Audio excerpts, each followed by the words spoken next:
Hi everybody. Today I wanted to talk about strawberries because they're coming in now and they're looking really good. So first I want to talk about propagating them actually, because I have a couple plants that are doing this, and you can see the propagation by these runners that come off the plant, and some of them have really long strings, some are still a bit shorter, and I've got a few coming out and I want to propagate the plant. So there's a couple things you can do. First, you can just leave them right on the ground, and then let me show. This is the runner. You could just leave it right on the ground and it'll root and become a new plant. But I want to transplant them elsewhere in the garden, so I'm going to put a little cup underneath them with a rock, and in a week or two it will grow into a plant, and I can eventually cut the cord from the mother and I get an identical strawberry plant. And there's a bunch of them that I have, and I water them. A little bit dry now, so I'll water them in a bit, and that's how you can propagate. And you have to think about the energy that the plants have. So you only have so much energy, so the plant can either propagate or it can produce berries. So the rule of thumb is you don't want more than 5 plants propagating off of one main plant. So you can see this plant here, I've got 1, 2. This was going to be 1, but it got broken off. So I've got 2. This is fine, but you see there's no berries on here. And this is also a new young plant I transplanted in the spring.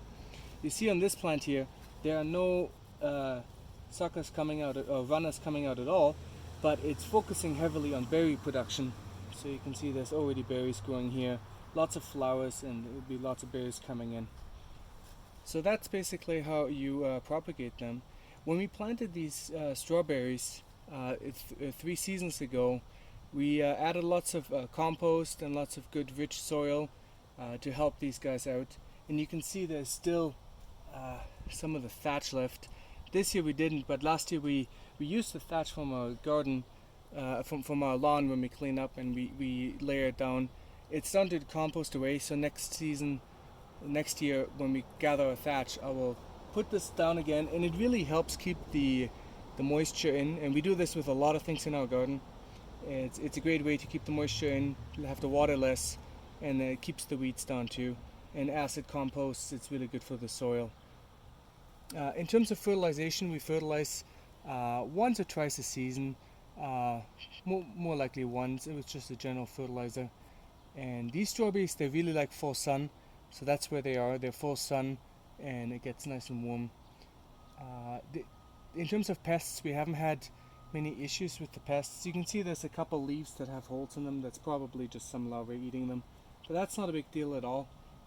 We do have birds that will eat the berries away, particularly robins, magpies, and crows.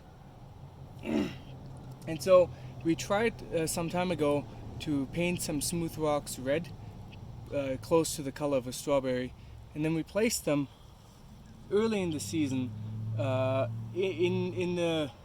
the berries, the strawberries, and then it's supposed to fool the birds that they try to eat the rock and it's hard, and then when the actual strawberry comes, they will think it's a rock.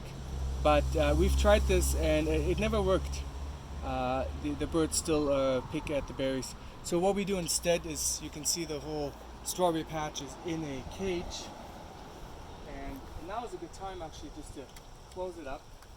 There's a mesh around here that's big enough to let the wasps, the bees, and other bugs in, but of course it keeps the birds out.